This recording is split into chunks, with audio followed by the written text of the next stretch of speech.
আসসালামু আলাইকুম এভরিওয়ান, আবারও হাজির হয়েছি খুবই সহজ একটি রেসিপি নিয়ে। আশা করছি আপনাদের ভালো লাগবে। ভালো লাগলে অবশ্যই একটা লাইক দিয়ে দেবেন। যারা আমার এই ছোট্ট চ্যানেলটা দেখছেন কিন্তু এখনও সাবস্ক্রাইব করেনি, প্লিজ করে নেবেন। আর যারা সাবস্ক্রাইব করেছেন সবাইকে অনেক অনেক ধন্যবাদ।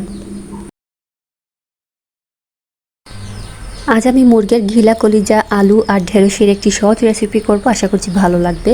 তো দেখতেই পাচ্ছেন, প্রথমে একটা হাঁড়ি বসিয়ে দিয়েছি। এবারে দিচ্ছি রান্নার তেল, সাথে নিয়েছি পেঁয়াজ, আদা বাটা, রসুন বাটা আর জিরা বাটা। সব কিছু কিন্তু 1 টেবিল চামচ করে আছে, আর আমি সব কিছু একসাথে ব্লেন্ডারে পেস্ট করে নিয়েছি।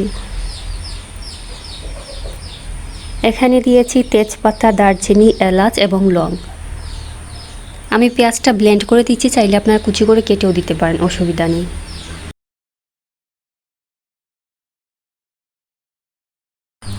ফিরে এলাম কিছুক্ষণ পর। তো দেখতেই পাচ্ছেন পেঁয়াজের বাটি পানিটা শুকিয়ে গেছে। এ পর্যায়ে দিচ্ছি গুঁড়া মশলা। এখানে 1 টেবিল চামচ লাল মরিচের গুঁড়া, 1 টেবিল চামচ ধনিয়ার গুঁড়া, হাফ টেবিল চামচ পরিমাণে হলুদের গুঁড়া আর স্বাদ মতো লবণ। লবণটা পরেও দেওয়া যাবে, কোনো অসুবিধা নেই। তো এ পর্যায়ে দিয়ে দিচ্ছি আলু। এখানে আমি হাফ কেজি পরিমাণে আলু নিয়েছি। ঢাকনা দিয়ে ঢেকে রাখছি আর অপেক্ষা করছি মশলার সাথে আলুটা কিছুটা খসে যাওয়া পর্যন্ত।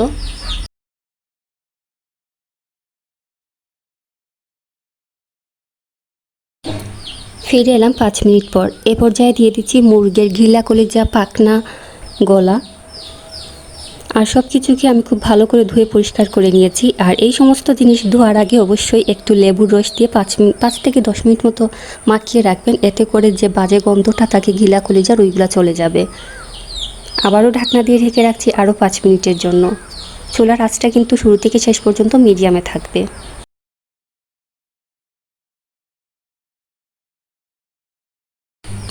ফিরে এলাম 5 মিনিট পর। এবারে দিয়ে দিচ্ছি ঢেঁড়স। আমি এখানে হাফ কেজি পরিমাণে ঢেঁড়স নিয়েছি। খুব ভালো করে নাড়াচাড়া করে ঢাকনা দিয়ে ঢেকে রাখছি আরও 5 মিনিটের জন্য।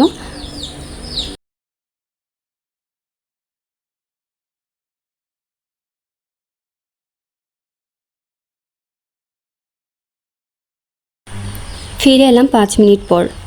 এবারে দিয়ে দিচ্ছি পানি। আমি এখানে 1.5 কাপ পরিমাণে পানি দিচ্ছি। তবে আপনারা যদি পানি পছন্দ না করেন তাহলে হাফ কাপ পরিমাণে পানি দিলেই হবে, এতে করে সব কিছু সেদ্ধ হয়ে যাবে। ঢাকনা দিয়ে ঢেকে রাখছি আর অপেক্ষা করছি সব কিছু সম্পূর্ণভাবে সেদ্ধ হওয়া পর্যন্ত।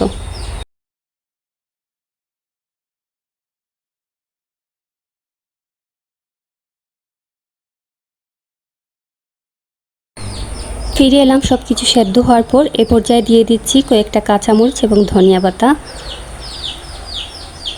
আমার রান্না শেষ, আমি নামিয়ে নিচ্ছি। আশা করছি আমার আজকের এই সহজ রেসিপিটা আপনাদের ভালো লেগেছে। সবাই ভালো থাকুন, সুস্থ থাকুন। আসসালামু আলাইকুম।